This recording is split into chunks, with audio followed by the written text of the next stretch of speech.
to understand why the Amazon is so special, you need to be here, to experience the Amazon. It's something incredible. You know, not only because it's huge, it's vast, it's the largest, by far, the largest tropical forest in the planet, but it's still wild. The light is beautiful, the trees are beautiful. It's amazing, it's a combination of a network of rivers that are the largest basin in the planet. The forest feeds the river and the river feeds the forest. It's superb.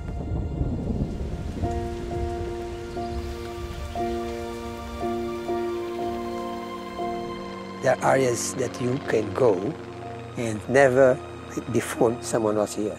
In the Amazon you have indigenous tribes never contacted before. And it's crazy that you imagine that we are in the 21st century and there are people in this planet that never contacted before by anybody.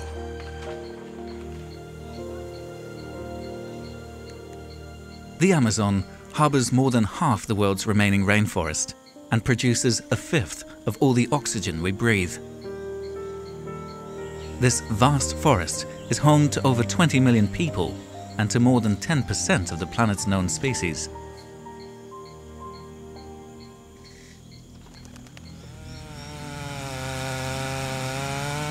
Deforestation is not new to the Amazon. In the 1960s and 70s, the Brazilian government actively encouraged settlers to move from crowded coastal areas into the unexplored new frontier and clear the forest. More than 15% of the Amazon's forest cover had already been lost to cattle ranching and logging for timber, when at the beginning of the new millennium, a different threat emerged. We understood there was something very strange happening. Deforestation popping up in the north. And this was a new thing. It was coming inside the heart of the forest. And then we realized that was soy planted there. From the plane we could see all these originally small but then growing areas of a new deforestation and popping up like mushrooms everywhere. So we have seen from above what was behind the kind of curtain of trees to hide this destruction from the eyes of the Brazilian authorities, and was shocking. And the heat of these fires and the smoke and the sound of a tree burning is something that you don't forget anymore. The rapid spread of soya was fueled by two major pieces of infrastructure. First, there was the paving of Highway BR-163, which cut straight through the heart of the Amazon, connecting the states of Pará and Mato Grosso. And in the year 2000, American-owned food company Cargill started constructing a port in the town of Santarém, enabling soya producers to ship their product directly to Europe. O problema não era só o porto da Cargill. O problema é que o porto da Cargill significa a porta de entrada para a chegada da soja nesta região da Amazônia, que nós sabíamos que não viria se não tivesse o porto da Cargill.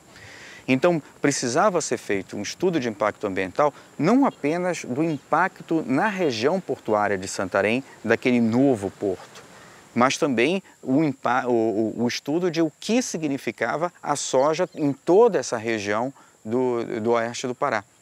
E nada disso aconteceu. Nada disso aconteceu. E, no final, se tentou legalizar de uma forma capenga o porto da Cargill para que ele pudesse estar funcionando até hoje.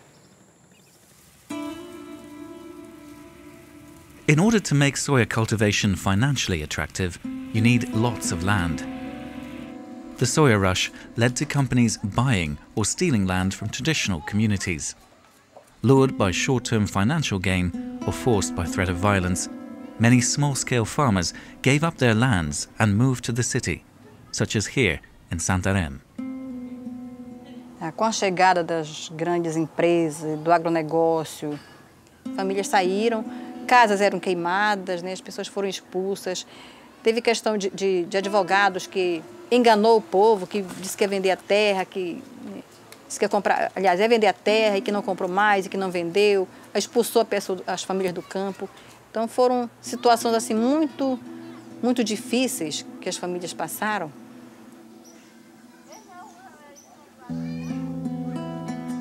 Muitos bairros aqui foram ampliando, muitas famílias realmente estão em condições aqui de miséria. Se não tem um trabalho, se não tem alguém conhecido, se não tem alguém para arranjar um trabalho, fica mais difícil viver na cidade.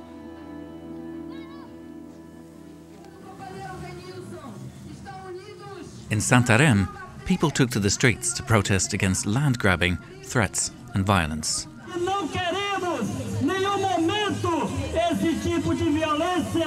Nós queremos terra para trabalhar. Queremos vida digna neste país. As the anger of the local population focused on Cargill, environmental groups such as Greenpeace turned their attention to the international market forces driving soya expansion. Who was cutting the trees? Who was planting soy? Where this soya was going to? And then we realized that big companies, big consumer companies was behind this, buying the soy for different reasons. For instance, for animal feed in Europe or for Chinese consumption. So our report exposed the whole chain, not only the farmers or Cargill, but also the largest consumers of Cargill's soy. And one of them was perfect.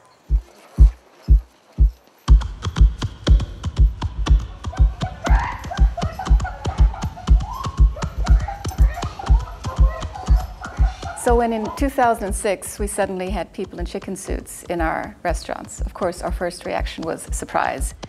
They immediately phoned us, what's happening here, guys? Why you guys are targeting me?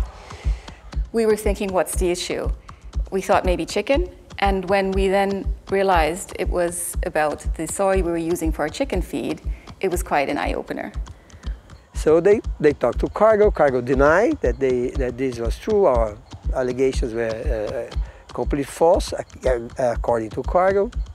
That in turn enabled us to reach out again to other companies, to other stakeholders, to other NGOs, and also again to our suppliers in Brazil to ask them to help facilitate a solution. And they were really angry when they discovered that they could not trust their main supplier. The pressure from McDonald's and other consumer companies forced ABIOVE, the Brazilian Association of Vegetable Oil Industries, to take responsibility for its role in deforesting the Amazon. The big boss is called market. And when the big boss says, I need something, we have to follow. We have to provide it, what he needs. And that we did. Driven into each other's arms, the Brazilian soya industry, consumer companies and environmental organizations sat down at the negotiation table. It was very difficult, the first meetings in which we were together, NGOs and companies. All NGOs seated on one side of the table and all the industry seated on the other side of the table, just watching each other like that. We were playing cards, but the secret of the game was the game itself. Yeah? Because this was the first time that we were sitting together. In July 2006, the former antagonists reached a historic agreement that became known as the Soya Moratorium. All Brazilian traders agreed to no longer buy soya planted on newly deforested lands. And without the market driving soya expansion, deforestation rates decreased dramatically. Ever since their initial reunions, the partners have continued to meet. And with the government and banking sector joining in, they have so far extended the agreement every year. Paula Dyer and myself, we respect each other, which is very important, very much. We might not agree in everything, and we don't. But we have the courage and the time to talk about it and try to, get the best out of it. But the moratorium needs constant monitoring and policing. Soya producers who violate the agreement's criteria are sanctioned and, in worst case, even blacklisted. Identifying new areas of deforestation and confirming them as soya plantations is not easy in the vast Amazon biome, which makes up 50% of the Brazilian territory. This type of monitoring is done here at INPE, Brazil's National Institute for Space Research. It uses state-of-the-art satellite technology designed specifically for the Soya Moratorium. O primeiro passo é que você tem a data da moratória, que é julho de 2006. Então, você faz um monitoramento da floresta amazônica, dentro do bioma Amazônia, tá? E identifica as áreas que foram desflorestadas. O segundo passo agora é ver se essa área desflorestada entrou uma cultura anual. Se entrou uma cultura anual, então ela tem uma grande probabilidade de ser soja. Tá? Então, o terceiro passo é fazer o sobrevoo para identificar a soja, porque não pode ter erro nisso, tem que ser preciso. O produtor não pode ser punido por uma coisa que ele não fez. Então, a gente tem que ter 100% de certeza. Por isso a necessidade de ter o sobrevoo seguido ainda de um trabalho de campo para identificar o produtor efetivamente. Tá? Concerned about their future, as well as their profits, farmers initially did not receive the moratorium with open arms. But over the years, they too are seeing the benefits of the agreement. Estava um conflito muito grande sobre o soja aqui. E a moratória veio para nós como um banho de água fria, para acalmar os ânimos de todas as discussões e separar o que era certo e o que era errado, certo?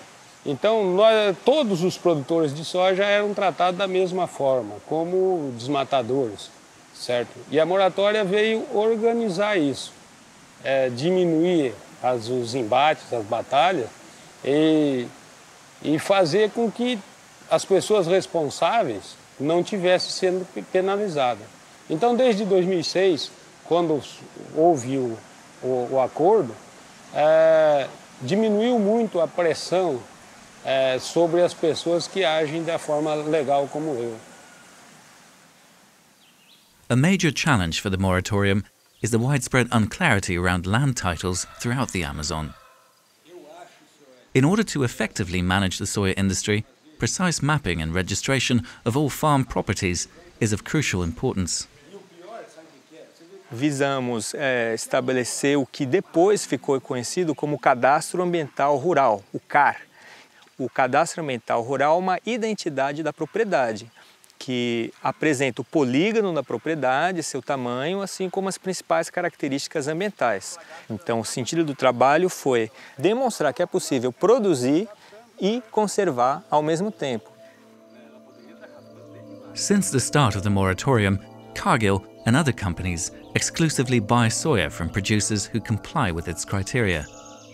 And only farmers who conform to the agreement receive funding from Brazil's National Bank.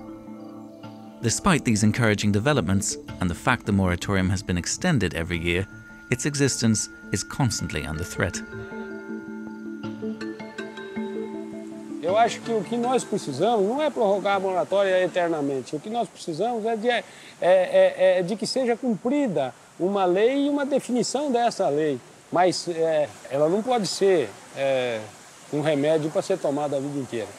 Eu acho que ela tem que parar desde que a gente tenha uma condição de que fique claro o que é ambientalmente correto. Né? We knew since the very beginning that the soya moratorium will be a temporary solution. Moratorium means temporary. We were trying to buy time to find options for the industry and also to better understand how we are going to address the other big drivers of deforestation. A permanent solution to prevent future deforestation by the soya industry is yet to be put in place. But the moratorium is already being used as a model to tackle deforestation by Brazil's cattle industry and may serve as a global example to counter forest destruction. Today we know that the moratorium has played a very important role in helping Brazil to reduce enormously the rate of deforestation. And we learn that this strategy, if we can reproduce this strategy in different forests in different countries, we can help to do what we want to do, which is to protect the forests. We are not condemned to destroy the forest in this planet to feed the world.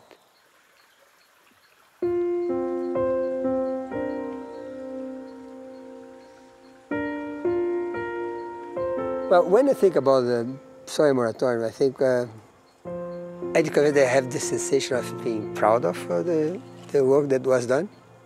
Basically proud of having helped to save a lot of forest. It's like you create a baby. You know? Now it's a big guy, nice, healthy, working, raising a family. I don't know. I feel proud for that reason. And everybody on board: government, NGOs, industry, public opinion, and market. So the soy moratorium has been very effective. The fact that it stopped soy being a major driver for deforestation in the Amazon, we find is pretty impressive. So we want to continue supporting the moratorium whilst a more permanent solution is found. The game is not over. We need to preserve those trees. We need to preserve those trees because they are part of the network of life that we depend upon. If we don't continue to work together, we may lose everything that has done up to now. So it's up to us.